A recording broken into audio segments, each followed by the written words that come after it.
There is a persistent paradox at the heart of the human experience. If our true nature is boundless and free, we spend an inordinate amount of time experiencing limitation, anxiety, and a sense of being trapped. Shankaracharya's Vivekachudamani serves as a definitive diagnostic manual designed specifically to solve this paradox by deconstructing the human mind. This deconstruction begins with a single ontological premise. As the text's foreword states, Brahman alone is real, the universe is unreal, and the individual soul is no other than the universal soul. We can map this concept visually. Imagine reality as a single, absolute point of light, Brahman, but obscuring it is a complex, shifting, multi-layered mesh, what Shankaracharya calls avidya, or ignorance. Within this framework, human bondage represents a pure epistemological error, a mistaken identity. We are the central point, but we project our identity onto the mesh. To correct this requires a very specific cognitive recalibration. When we feel limited, our immediate biological instinct is to work our way out.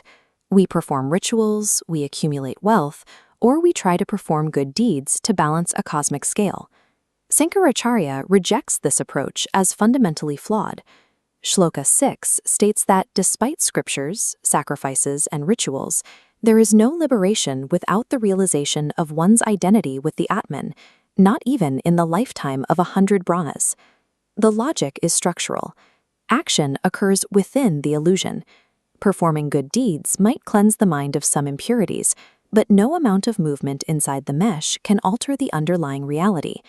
If physical action fails, the only viable escape route is acquiring a specific, unfiltered type of knowledge known as vidya.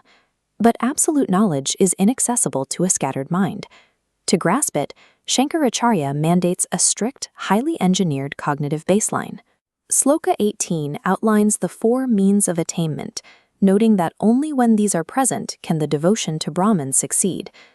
Just as a broken telescope cannot observe the stars regardless of the astronomer's effort, an untuned mind remains blind to reality regardless of the physical actions it performs.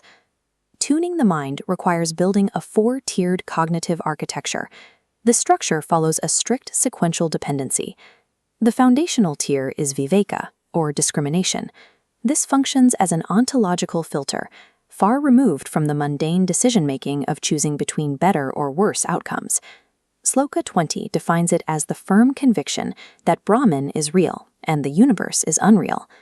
That conviction naturally triggers the second tier, Vairagya, or renunciation. Sloka 21 clarifies that Vairagya is an epistemological detachment. It is the desire to give up transitory enjoyments based purely on observing their structural defects. These first 2 tiers operate as a cognitive wedge. They systematically detach the mind's reliance on false realities so the system can calibrate to the absolute. With the mind attached, we reach the 3rd tier, the Shat Sampati, or group of 6 attributes. The stabilizer prevents the mental architecture from collapsing. The first components, Sama and Dhamma, function as the mechanical withdrawal of the mind and senses. Slokas 22 and 23 define them as resting the mind steadfastly on its goal and turning the sense organs away from external objects. Sloka 24 introduces titiksha, or forbearance. This is an active shock absorber, enduring afflictions without anxiety so the mind's equilibrium isn't shattered by external events. Finally, shraddha, faith, and samadhana, concentration, function as a finalizing lock, affirming the intellect entirely on the truth. This 3rd tier acts as the system's dampener. It ensures that once the mind is detached, it isn't violently knocked off course by internal biological impulses or external worldly friction. This leads us to the apex of the structure, mumukshuta. Sloka 27 defines this as the intense yearning for freedom, the drive to detach from the ego and body, which are bondages superimposed by ignorance. Sankaracharya notes that this structure is an interdependent system. According to Sloka 30, without intense renunciation and yearning, the other practices are mere appearances, like water in a desert. This drive redefines bhakti, or devotion.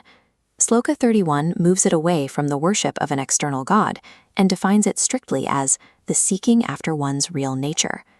The cognitive architecture functions as an interdependent engine. Removing the teleological drive of mumukshutta leaves an inert machine. Removing the lower tiers causes that drive to burn itself out. We return now to the suffering disciple who approaches the guru, seeking refuge from a world that feels like a forest on fire. The guru diagnoses the disease. Bondage is created exclusively by the touch of ignorance, which causes the Supreme Self to identify with the non-self.